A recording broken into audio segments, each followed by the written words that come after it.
estabelecido teu Filho com graça e com revelação do alto para nos alimentar. Traz o teu alimento agora e que ele seja um instrumento limpo, puro de mãos, e sirva aquilo que o Senhor preparou no céu para nós e nos alimente, nos faça mais próximos de Ti, nos permita sermos amantes do Rei. Tu és o nosso amado Senhor e nós queremos estar contigo e discernir o Senhor em todo momento do nosso cotidiano. Usa o teu Filho, Pai, para nos instruir nessas verdades, em nome de Jesus. Amém. Amém. Prega bem. Glória a Deus. Bom dia, povo de Deus. Deus é bom. A minha introdução eu não preciso fazer mais, porque o apóstolo Alex já fez. Deus é muito bom. O que o Senhor preparou para nós hoje, tem tudo a ver com isso que o apóstolo Alex falou. E nós queremos... Só um minutinho, por favor. Tecnologia é uma bênção. Aleluia. Você está as tuas mãos. Pronto. Glória a Deus. Eu tenho uma forma de pregar, que eu prego aquilo que Deus fala comigo. Não adianta, eu sou assim. E Deus tem falado algumas coisas comigo, e tem tudo a ver com isso que o apóstolo falou sobre a preparação da igreja para os últimos tempos. E eu quero falar um pouco hoje sobre a glória de Deus. E eu quero que você, no final, você vai entender aonde o Espírito quer nos levar. Antes, a gente precisa entender um pouquinho, lá na velha aliança, ou na primeira aliança, não gosto muito de chamar de velha, porque nada que Deus fez é velho. Mas, vamos chamar de primeira aliança, porque aquilo que Deus deixou para nós sempre é novo, né? Uma vez eu li num livro, um pregador muito antigo, e diz que a Bíblia, você lê a Bíblia é a mesma coisa que você lê o jornal de hoje de manhã, de tão atualizada que ela é, né? Então a Bíblia ela é muito atualizada em tudo aquilo que o Senhor deixou para nós. E a glória de Deus, na primeira aliança, vocês sabem que Deus preparou uma arca, chamado a Arca da Aliança, e dentro dessa arca, Deus mandou colocar algumas coisas, não é? Quem sabe o que tinha dentro da arca aí? A vara de Arão, as tábuas da lei e o pote de maná. Amém. Então, dentro da Arca da Aliança, tinha as tábuas da lei, representando o quê? Representando as leis de Deus. Tinha a vara de Arão, que a Bíblia fala que era uma vara de amendoeira, né? Que era uma vara seca, que ela ficou verde e ela brotou, sem ela estar conectada com o tronco. Então ali mostra o poder de Deus manifestado através daquela vara de Arão. E o maná, todo mundo sabe aqui, que Deus tinha dado uma ordem muito específica, que o maná tinha que ser recolhido naquele dia, não é? Se deixasse para outro dia, o que acontecia com ele?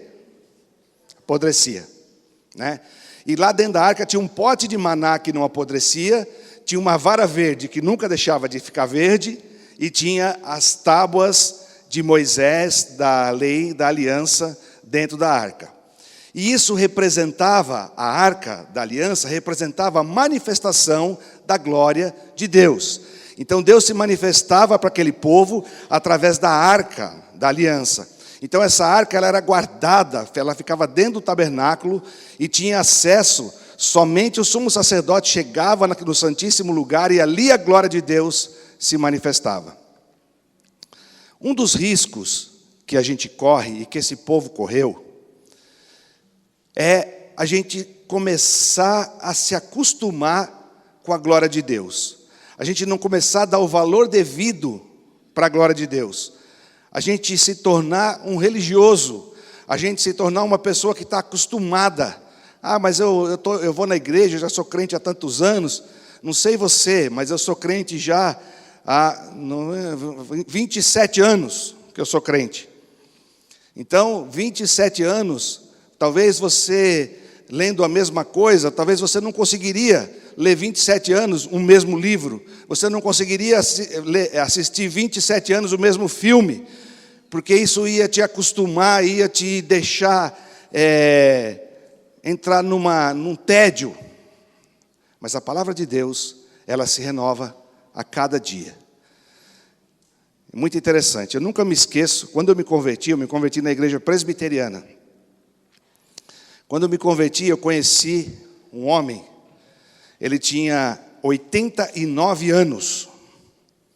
Ele estava sentado do meu lado na igreja o qual eu congregava, que era em São Caetano do Sul na época. E eu vi o homem com 89 anos, ele pegava a Bíblia e ele leu a Bíblia sem óculos. Aquilo me chamou a atenção. Hoje, eu tenho 50 e poucos anos e não consigo ler sem o óculos. Eu preciso do óculos para ler. E eu perguntei para ele assim, mas como é que você consegue ler a Bíblia assim, desse jeito? Ele falou assim, eu sou um assíduo leitor da Bíblia. Eu já li a Bíblia mais de 50 vezes, de capa a capa.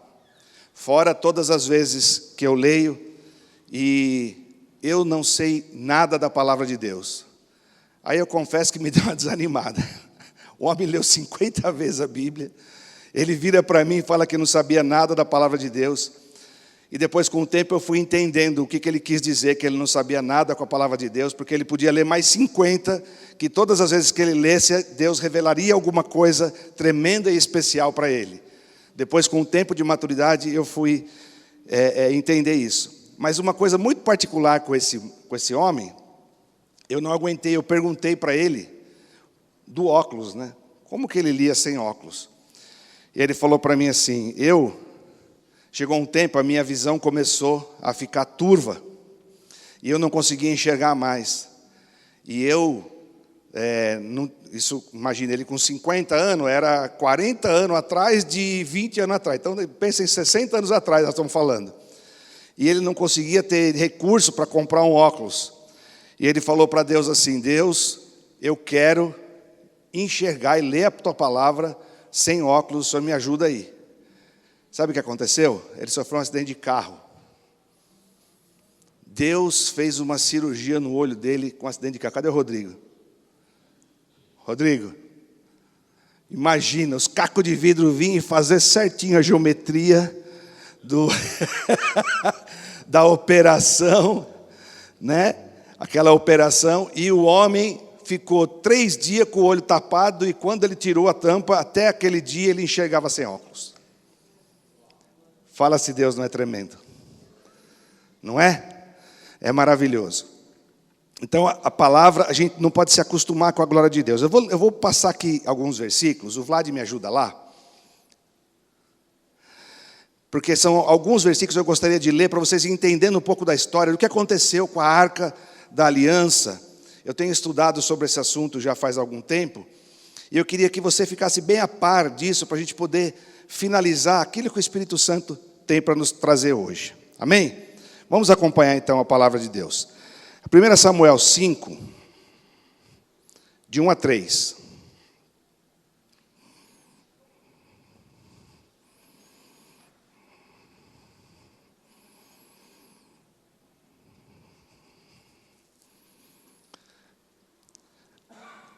Os filisteus, pois, tomaram a arca de Deus e levaram a Ebenezer, o Asdod. 1, 2 e 3, Vlad. Então os filisteus tomaram a arca de Deus e introduziram na casa de Dagom e a puseram junto a Dagom. Levantando-se, porém, de madrugada, no dia seguinte, os de Asdod, eis que Dagom estava caído com o rosto em terra diante da arca do Senhor, e tomaram a Dagom e tornaram a pô-lo no seu lugar. Até aí. O que aconteceu? O povo de Israel estava no meio de uma batalha. E eles começaram a perder essa batalha. Eles estavam lutando contra quem? Os filisteus. Fala se os filisteus não eram pedra no sapato desse povo de Deus daquela época. Que esses filisteus foram usados para tratar o povo de Deus, não é brincadeira, né? Eles estavam em guerra com os filisteus. E eles começaram a perder a guerra. Então os anciãos da cidade tiveram uma ideia maravilhosa. Pô, nós não temos a Arca da Aliança? A Arca da Aliança não é a glória de Deus? Puxa, vamos levar ela na guerra.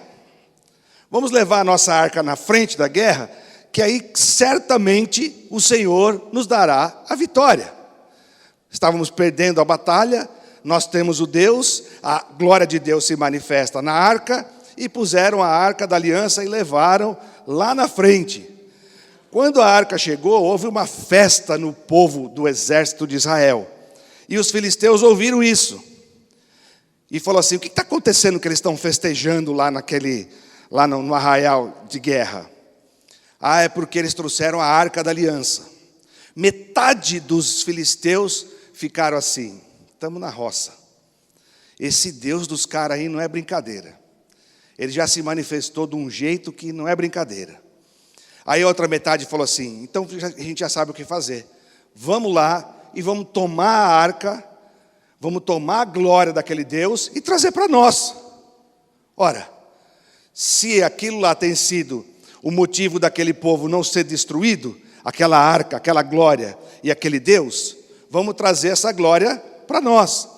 E assim fizeram, e o povo de Israel perdeu a Arca da Aliança. Eli, quando contaram para ele que tinha levado a Arca da Aliança, os filhos deles, Eli e Ófines, se eu não me engano, não é? Finéias e Ofni, os filhos dele morreram nessa batalha. Então a notícia que veio para Eli é: teus filhos morreram e a arca foi levada para os filisteus. Sabe o que aconteceu com o velhinho, de 90 e poucos anos? Caiu da cadeira e morreu.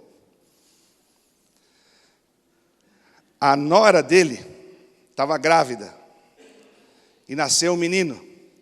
E ela colocou o nome do menino: Acabou a Glória de Deus. A tradução do nome do menino era isso: a arca foi embora e acabou a glória de Deus. E levaram para o arraial dos filisteus, e levaram aonde a gente leu aí, para Ebenezer de Asdod, e chegou lá, aquilo que era a glória de Deus manifesta, aquilo que era, que garantia o povo de Deus. O que começou a acontecer no arraial dos filisteus? Aonde a arca ia, o povo se dava mal. Eles começavam a morrer, eles começavam a ter úlceras, eles começavam a ter todo tipo de praga. Aonde a Arca da Aliança chegava, aquilo que supostamente era uma glória que abençoava o outro povo, de repente aquilo virou totalmente contra os filisteus. E a Bíblia relata que ficou 7 meses no arraial dos filisteus, ficou a Arca da Aliança, o símbolo da glória de Deus. Queridos, por que eu estou querendo que a gente medite nessa forma de manifestação da glória de Deus? Depois nós vamos chegar naquilo que Deus nos propõe hoje. Mas muitas vezes, isso tem acontecido conosco. A gente tem achado que a glória de Deus, ou a presença de Deus, ou a Bíblia é um amuleto, é algo que vai nos dar vitória, é algo que posso usar para o meu deleite ou para o meu desfrute, como se agora, porque eu tenho Deus, eu posso usar como algo poderoso, como se eu agora fosse alguém que tivesse um superpoder, que eu tenho a glória de Deus, e essa glória de Deus agora vai ter que militar, vai ter que trabalhar ao meu favor, para aquilo que eu desejo, para aquilo que eu quero. Quantos estão me entendendo aqui? Diga assim: a glória de Deus não é para isso. Não é para isso. 1 Samuel 5, 8 e 9, Vlad.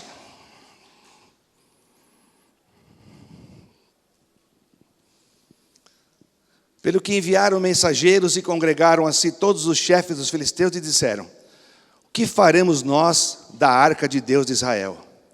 Responderam: seja levado para Gate. Assim levaram para lá a arca de Deus de Israel.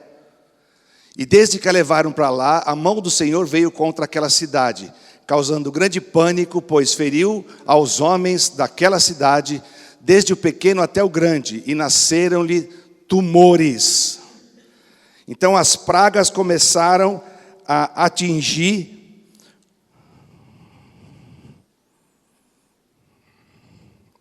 oh, aleluia. Atingir aquele povo.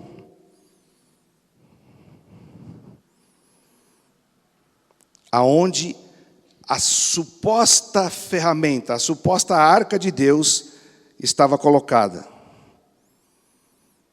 Gente, só um minutinho que deu um pau aqui no meu negócio.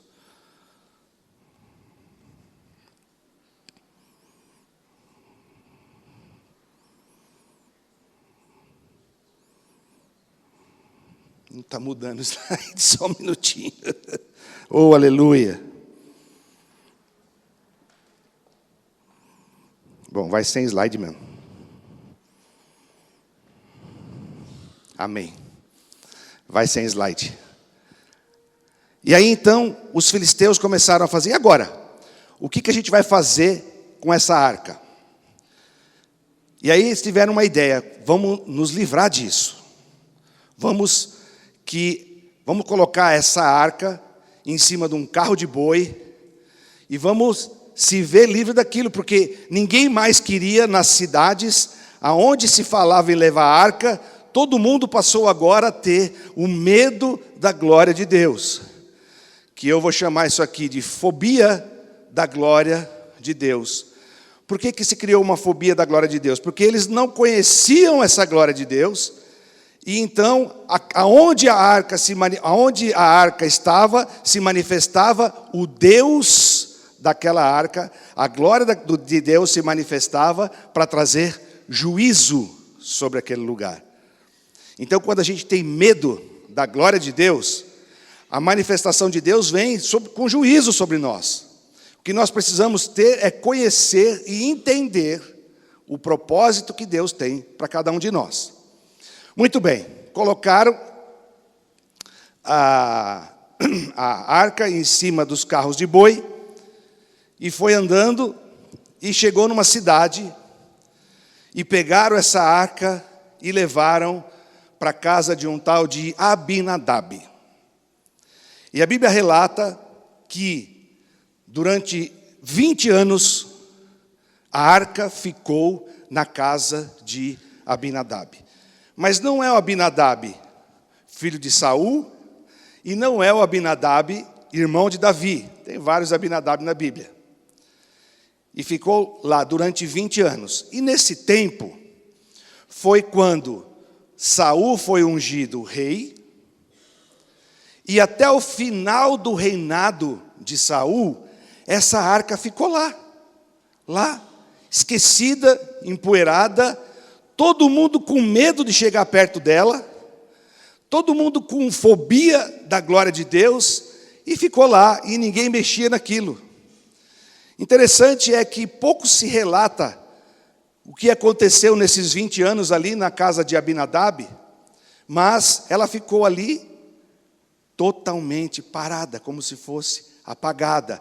Eu imagino que colocavam um pano escuro ali em cima dela, colocaram numa sala e puseram uma placa ali, proibido entrar aqui, porque o negócio é feio. Quando você chega indignamente, indevidamente diante da glória de Deus, o negócio não é brincadeira. Deus já mostrou como é que é o negócio. Aí muda o rei. Começa a vir agora o tempo do rei Davi. E o rei Davi, uma das coisas que incomodava ele era o fato dessa arca não estar lá junto com eles em Jerusalém, em Israel. Essa arca estava lá na casa de Abinadab. E Davi, não conformado com isso, ele reuniu o povo e quis trazer a arca da casa de Abinadab para Jerusalém. E vocês conhecem muito bem essa história, só aí já tem muita pregação, muita gente que fala sobre esse texto, aonde te tirou a arca da casa de Abinadab para trazer até Jerusalém. Quando, nesse caminho, vocês lembram que foi colocado em cima do carro de boi, e aí o carro deu um tranco, e Uzá botou a mão na arca. E o que aconteceu com ele? Fulminado. A Bíblia diz, por causa da irreverência dele. A irreverência dele foi pôr a mão para o negócio não cair. Essa foi a irreverência dele. Só que, diga assim comigo, com Deus não se brinca. Não dá, cara.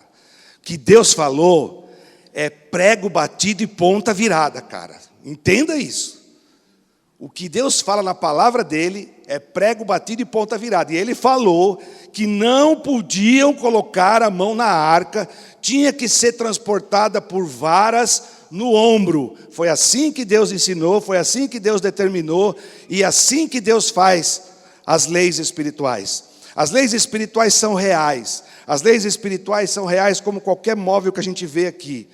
E o mundo todo é regido pelas leis espirituais. E quem fez as leis espirituais foi Deus. E Ele assim determina as coisas. Quando Ele determinou, as leis têm que ser cumpridas. E eu sempre brinco com os meus meninos aí na estalagem, que a ignorância da lei não te torna inocente. Vou repetir. A ignorância da lei não te torna inocente. Não adianta você chegar para um país, sei lá, que se você pisar no jardim, corta o teu pé fora, por exemplo. Estou estudando. Aí você pisa no jardim, vão cortar o teu pé fora, você fala assim, mas eu não sabia. Vai voltar sem pé, velho. Porque a ausência da lei, do conhecimento da lei, não te torna inocente. Então, quando o Senhor nos diz que o meu povo está sendo destruído porque lhe falta conhecimento, significa que o povo de Deus precisa conhecer as leis que regem o mundo espiritual. Não é como a gente acha, não é como a gente imagina, não é como a gente aprendeu com os nossos pais. Não tem nada a ver. É como a lei diz. E eu costumo brincar que eu cheguei num ponto, gente, eu demorei muito tempo para acreditar que a Bíblia era a palavra de Deus. Quase 7 anos eu demorei. O povo pregando para mim. Fala se eu não sou um cabeção. Teimoso, né? Mas depois que eu acreditei nessa palavra, nessa lei de Deus, eu costumo dizer assim, se a Bíblia falasse que Jonas foi engolido por um lambari, eu acreditava. Eu ia acreditar que Jonas foi engolido por lambari. Eu não sei se Deus ia diminuir Jonas ou abrir a boca do lambari. Alguma coisa ia acontecer. Se tivesse escrito, eu ia acreditar, porque hoje eu creio na lei espiritual, na palavra do Deus vivo, que Ele deixou para nós como uma herança aos filhos, para que a gente pudesse seguir e chegar no plano dEle, que é bom, agradável e perfeito, através da sua palavra. Amém? Então, não tem essa, Uzá chegou cheio de boa intenção. A boa intenção não quer dizer nada no mundo espiritual. Está cheio de gente bem intencionada que vai para o inferno. Isso é verdade. Está cheio de gente boa que acha que porque está na igreja, que acha que porque faz boa obra, que acha que porque dá esmola, que acha que porque vai para o céu. Está cheio de gente que acha isso e no final vai para o inferno. Está cheio de gente que acha que é noiva. Tem convicção que é noiva e mal vai subir. Sei lá se vai para o céu. Por quê? Porque nós estamos desprezando a glória de Deus, nós estamos desprezando a lei de Deus, nós estamos desprezando e andando com aquilo que a gente acha que é o certo e o conveniente para nós. E o certo e o conveniente para nós, muitas vezes, vai nos levar a ser fulminados por Deus, como Uzá foi. Se você fosse olhar com os olhos humanos, falar, mas, pô Deus, o cara foi lá, o negócio ia cair, meu. Pô, você podia dar uma aliviada, né? Com Deus não tem aliviada. O que está escrito, está escrito. Aquilo que está escrito se cumprirá. E a gente não tem que achar que Deus vai aliviar. A gente tem que se enquadrar nos propósitos do eterno. Porque se a gente não se enquadrar nos propósitos do eterno, a gente vai ficar achando, e não vai chegar a lugar nenhum. Quando Jesus chegava e falava assim, a tradição anula a palavra. Meu Deus, a tradição anula a palavra. Aquilo que a gente acha, aquilo que a gente traz de bagagem, de conhecimento, tudo que a gente pensa, anula a palavra de Deus. Porque isso nada serve para Deus. Eu não sei se eu contei para vocês aqui aquela tradição de cortar o rabo do peixe. Contei para vocês, não? Já contei? Acho que não, hein? Ninguém está lembrando aqui. Vou contar de novo, vai. Aí você faz aquela cara que não sabia, só para me ajudar, tá? Se eu te falar. O casalzinho, na primeira voltaram de lua de mel, a mulher foi preparar um peixe para ele. E aí o rapaz falou, legal, eu gosto do rabinho bem torradinho, assim, aquele que desce estalando. Aí a mulher falou assim, não, mas rabo de peixe não se come. Como não come? Não, minha mãe me ensinou que tem que cortar o rabo do peixe para poder fritar, porque rabo de peixe não se come. Como assim não se come? Eu sempre comi rabo de peixe. Como não se come? Por quê? Não sei, minha mãe falou. Aí foram procurar a mãe. Mãe, explica para ele aqui, mãe, que rabo de peixe não se come. Ah, menino, rabo de peixe, ó, não se come. Mas por quê? Porque não se come. Minha mãe me ensinou assim. Aí vão lá na vovozinha. A mãe chega para a vovó e fala, mãe, fala para esse menino aqui que rabo de peixe não se come. Falou, por que rabo de peixe não se come? A vovozinha falou, mãe, você sempre me ensinou que tem que cortar o rabo de peixe para fritar. Aí a vovozinha falou assim, filha, você não sabe, mas a nossa frigideira sempre foi pequena e o peixe não cabia. Então eu tinha que cortar o rabo do peixe para ele caber na frigideira para fritar. E isso se torna uma tradição, e aí o que acontece? Vira uma verdade dentro de nós, e pronto, aquela moça, ela poderia morrer seca, que ela ia estar afirmando até o fim da vida que rabo de peixe não pode ser comido. Você está rindo? Eu já fui assim. Não é? A gente já foi assim. Muitas coisas daquilo que a gente cria, que vem ensinando, a gente é confrontado na palavra de Deus. Uma das coisas que as pessoas têm a fobia e o medo da glória de Deus, o que é? Porque a glória de Deus te confronta. Não é verdade? Por que Abinadab deixou lá na sala, ficou quieto lá, Saul não quis nem passar perto? Por quê? Porque para você ter acesso da glória de Deus, você vai ser confrontado nas suas religiosidades, nas suas crenças, naquilo que você realmente acredita. A glória de Deus te confronta. Bom, depois disso, que Uzá morreu, Davi olhou e falou assim, estou com medo dessa arca aí. Davi, e agora? O que nós vamos fazer com essa arca? Aí deram a ideia, falou, vamos levar para a casa de Obed-edom. E a arca foi transportada e ficou na casa de Obed-edom. Aí, olha só que interessante. A Bíblia não fala muito do que aconteceu na casa de Abinadab. Em compensação, na casa de Obed-edom, a palavra de Deus diz que ela ficou lá durante 3 meses, e eles foram tremendamente, abundantemente abençoados com a glória de Deus. E no contexto diz que não só a família dele, mas até as pessoas que estavam, até a vizinhança. Diga assim comigo, quando nós estamos cheios da glória de Deus, repete comigo. A bênção de Deus vem sobre nós e atinge aqueles que estão do nosso lado. Aleluia! Aleluia! A glória de Deus, quando a gente tira essa fobia da glória, quando a gente mergulha na glória de Deus, a glória de Deus ela vem para trazer bênção para nós, e aonde quer que a gente ande, e aonde quer que a gente esteja, a gente vai abençoar as pessoas que estão do nosso lado. A pergunta agora é, Davi não se conformava com a arca fora. Davi, ele ansiava para que essa arca estivesse em Jerusalém, que era o lugar dela. E ele não se contentou que a arca ficasse na casa de Obed-edom, e ele foi agora, entendeu, e foi e levou a casa, da casa de Obed-edom até Jerusalém. Sabe o que a Bíblia fala? Eles estavam com tanta preocupação de agora cumprir à risca aquilo que a glória de Deus fazia, que ele pegou os levitas, colocou as varas no ombro, e eles andavam um pouquinho, parava e faziam um sacrifício. Andava mais um pouquinho, parava e fazia o sacrifício. E foi uma comitiva festejando a chegada da glória de Deus. Diga assim comigo: a chegada da glória de Deus é motivo de festa, é motivo de dançar com a esposa, aleluia, aleluia. A chegada da glória de Deus. Mas a pergunta é: aonde hoje você se enquadra? Como você hoje lida com a glória de Deus?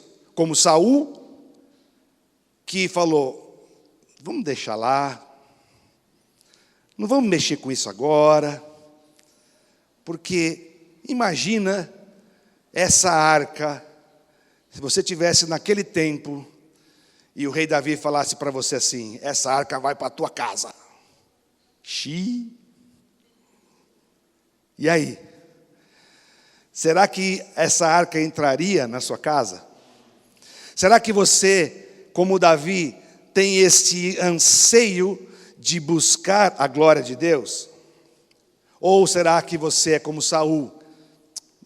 Deixa assim como está, a glória vai me confrontar, eu tenho o meu pecadinho, ele fica no meu bolso, o nome dele é Luluzinho, o meu pecadinho.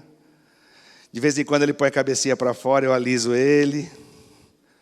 Eu vou na igreja, ninguém vê meu Luluzinho, ele fica no bolso, escondidinho, o pastor não sabe.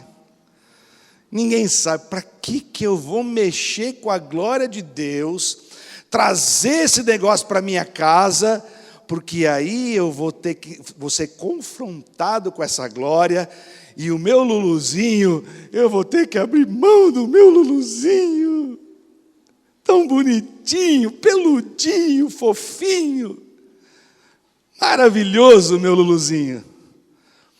É melhor deixar assim? Deixa o Luluzinho aqui, a glória de Deus lá, eu vou na igreja, sou respeitado na igreja, todo mundo me olha, acha que eu sou um santo. Para que eu vou mexer com esse negócio da glória de Deus na minha casa? Saul pensava mais ou menos assim: deixa essa arca lá, cara, não vou mexer com essa arca não. Se eu mexer lá, vai feder o negócio. Vai começar a aparecer úlcera em todo mundo aqui, porque o negócio não está bom.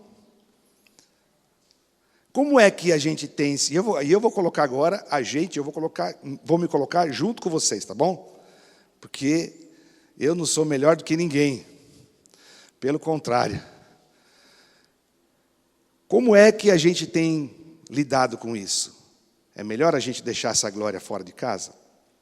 Aí eu fiquei pensando e meditando. O que Obed-edom tinha que os outros não tinham? O que Obed-edom conseguiu diante de Deus, que aquele Deus, que era misericórdia, era um destruidor, era uma coisa horrível, onde passava, era uma coisa que destruía tudo, e de repente, entra numa casa.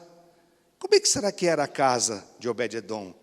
Como será que era o relacionamento dele com a mulher dele? Ele era casado, ele tinha filhos. Como será que por que ele levou essa arca para dentro da casa dele com tanta tranquilidade, sabendo que a glória de Deus se manifestaria? Não é?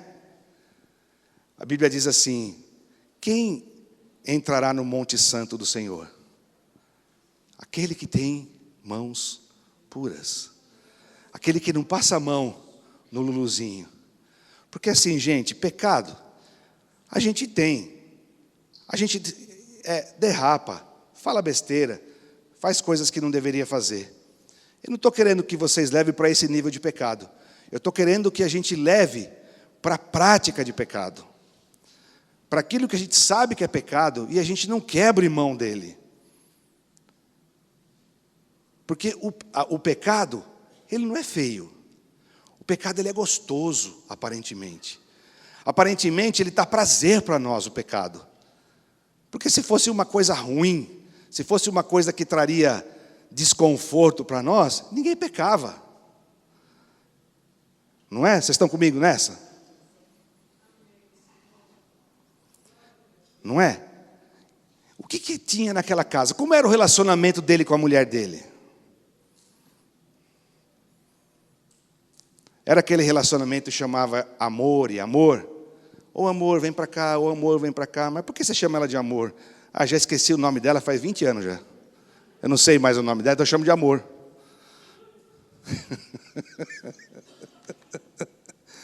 Que tipo de relacionamento você tem que aparentemente as pessoas olham e dizem, puxa, que exemplo de casal. Mas e lá dentro da tua casa?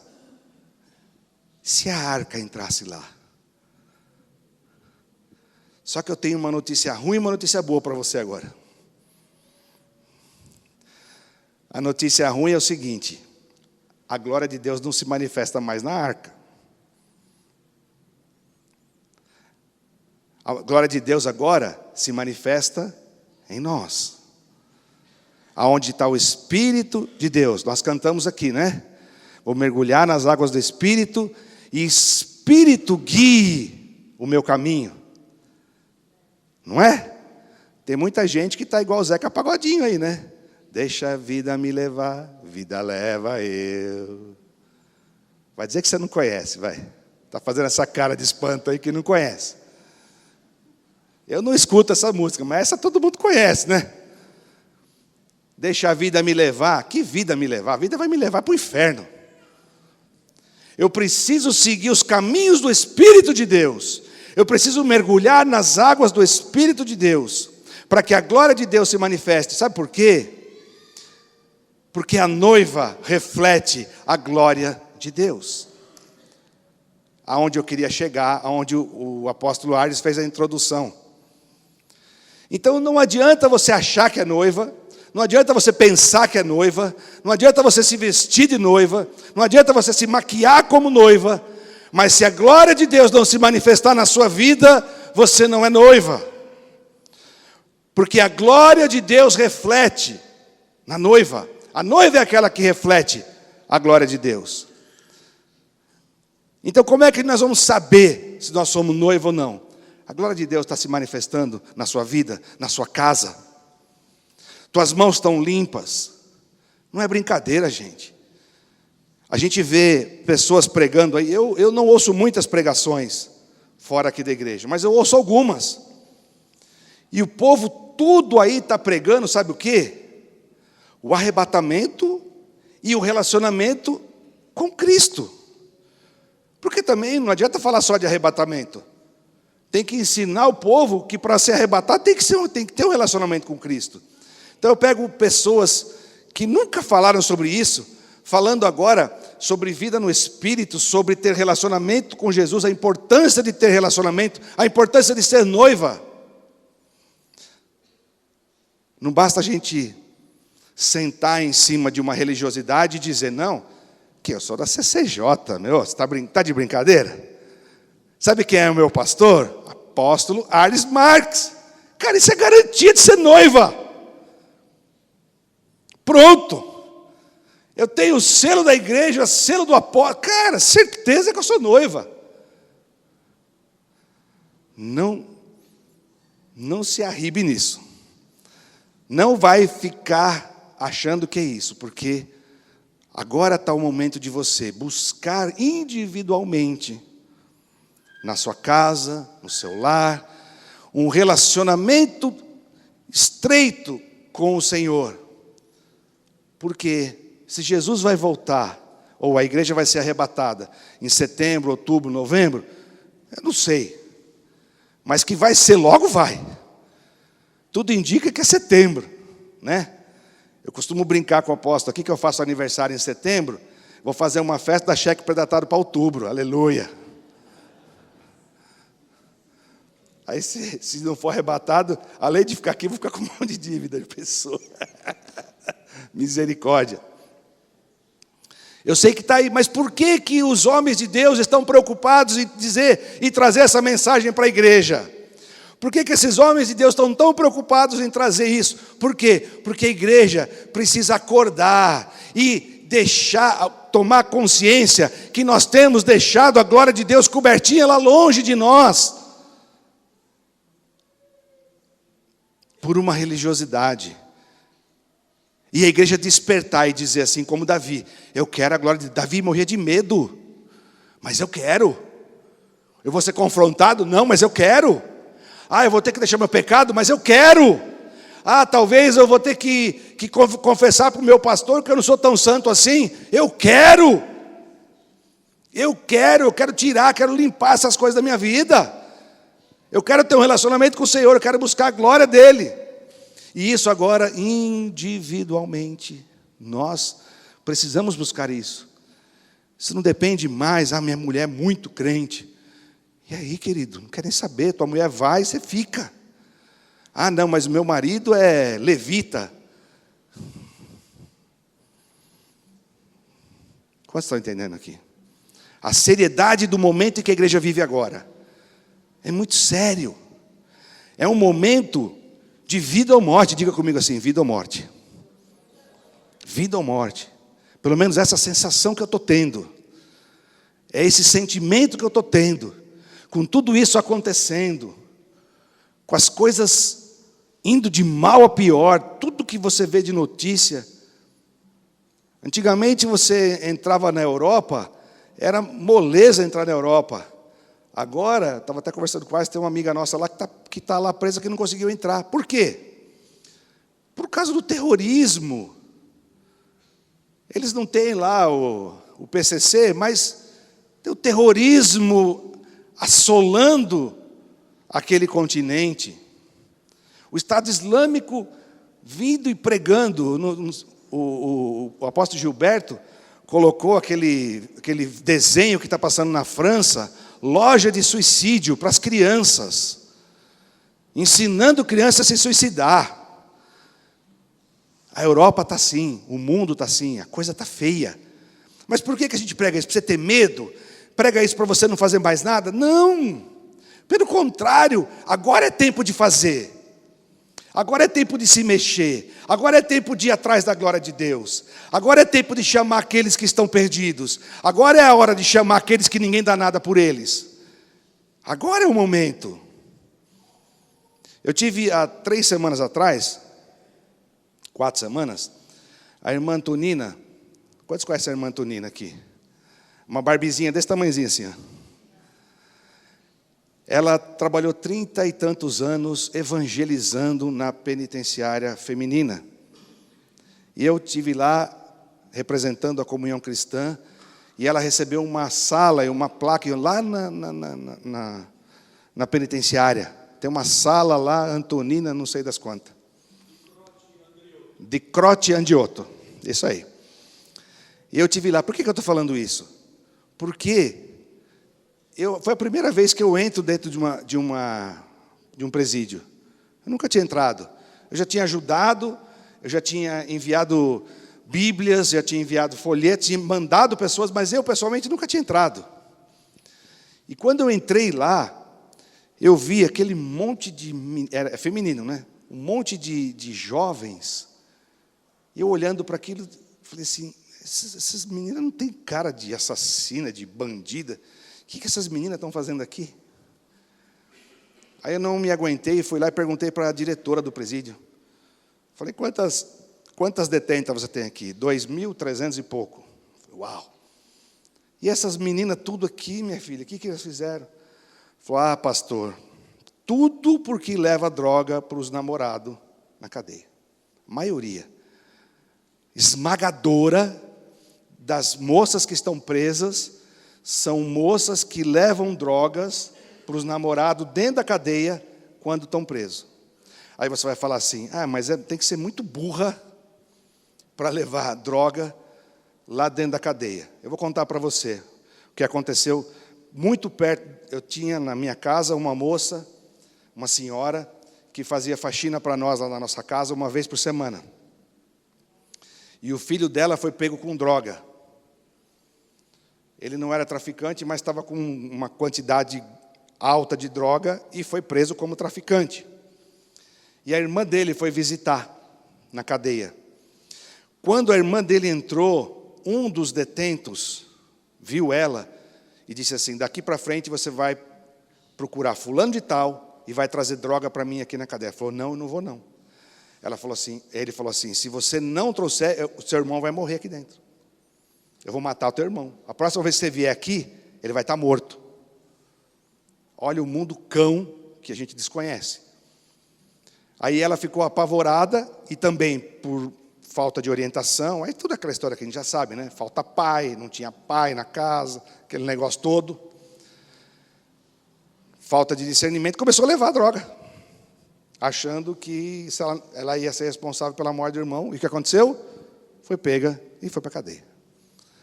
Aí ela tinha os 2 filhos presos por causa de droga. Então, por que eu estou falando isso? Porque o mundo está indo de mal a pior.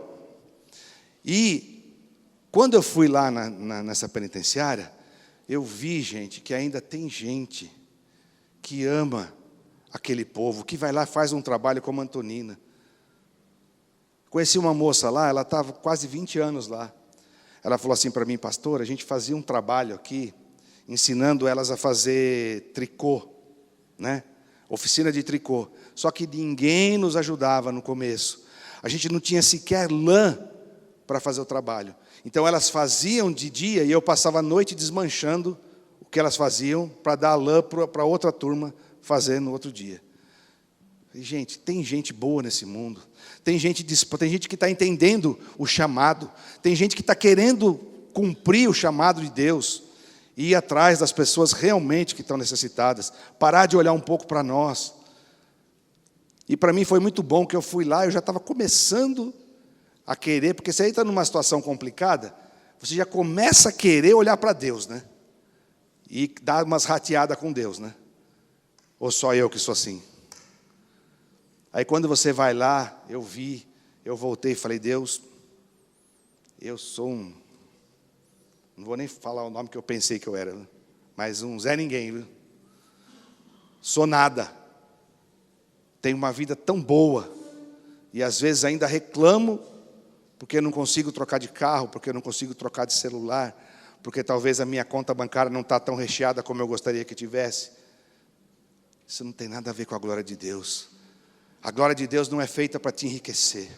A glória de Deus não é feita para trazer bens materiais para a tua vida.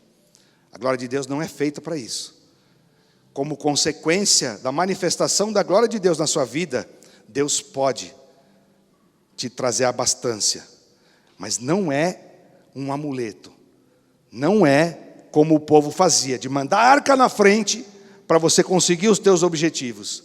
Deus não está aqui para que os nossos objetivos sejam cumpridos através da glória dele. Deus nos amou para que os objetivos dele sejam cumpridos em nós através da glória dele. Amém?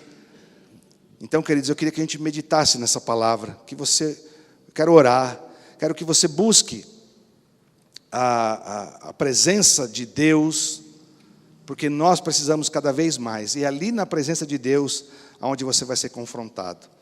Às vezes, a gente se habitua a pecar e sair do pecado e entrar no quarto e orar, como se nada tivesse acontecido. E aí nós estamos longe da glória de Deus. Não é verdade? Saul foi assim. Eu quero profetizar aqui nessa igreja. Nós sejamos os Davis. Que estejamos ansiosos pela glória de Deus.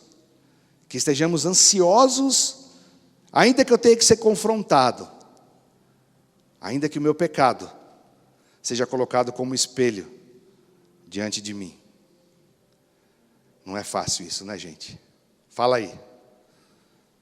Pode falar, é fácil isso? Não é fácil. Quando alguém fala alguma coisa, confronta a gente, que a gente muitas vezes está errado, a gente já fica todo arrepiado. Já quer mudar de igreja. Já não quer viver naquele convívio de irmãos. Aquele pastor lá falou porque estava na carne. Nós vamos ter um tempinho nas mesas, apóstolo? Não, hoje não. Então vou orar. Queria te convidar que você ficasse em pé.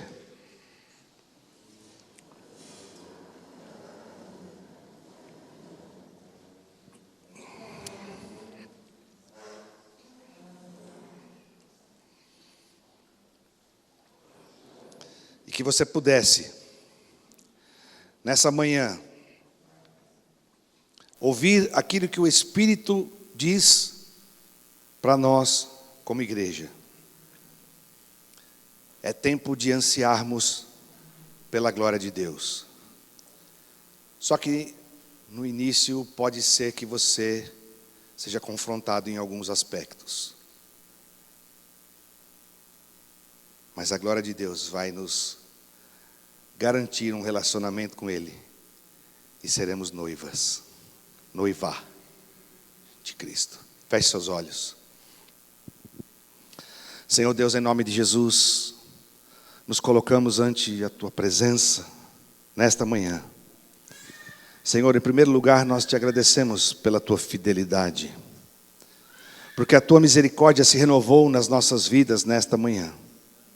Razão pelo qual nós não somos consumidos, Senhor, é que as Tuas misericórdias se renovam a cada dia em nossa vida.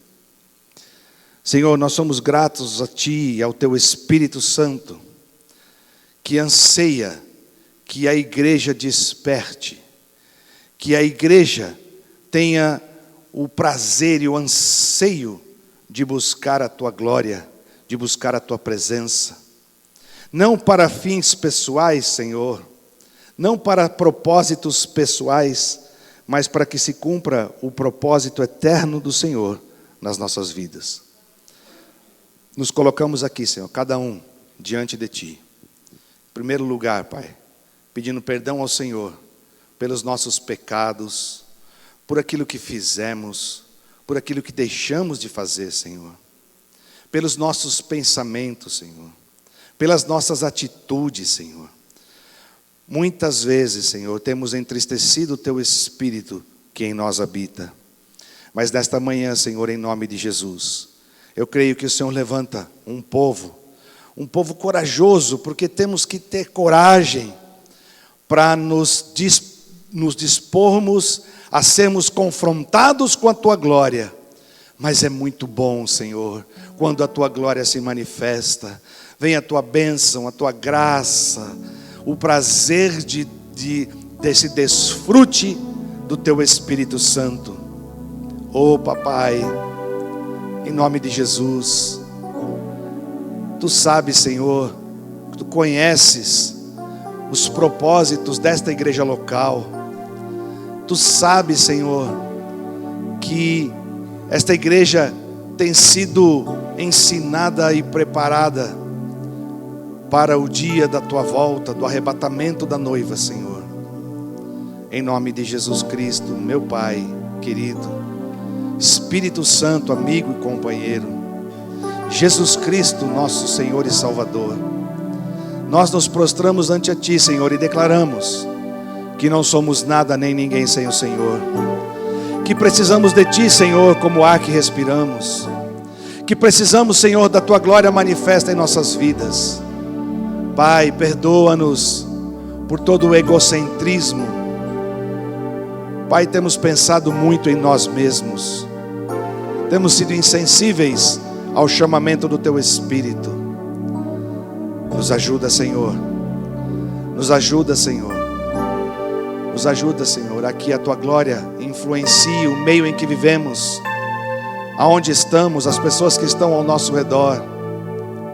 Que verdadeiramente, Senhor, que a Tua palavra se cumpra em nós, que sejamos encontrados por Ti como dispenseiros fiéis, dispenseiros da Tua graça, dispenseiros dos Teus mistérios, Senhor.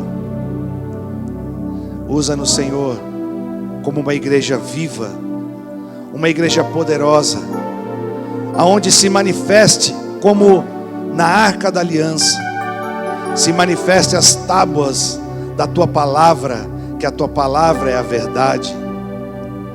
Que se manifeste, Senhor, o teu poder como na vara de amendoeira, e os enfermos sejam curados, e os milagres possam acontecer através da tua glória, Senhor, em nome de Jesus. E que a tua providência, tu, Senhor, como Jeová Jirê, seja o provedor, como simbolizava o maná dentro da arca. Que o Senhor, pela tua glória, venha nos prover a cada dia, Senhor. E que a gente possa entender o tempo profético em que vivemos. E que a gente possa entender na nossa vida pessoal aquilo que o Senhor tem preparado para nós, Pai. Nos colocamos e nos prostramos ante a Ti, Senhor, nessa manhã. Nos prostramos ante a Ti.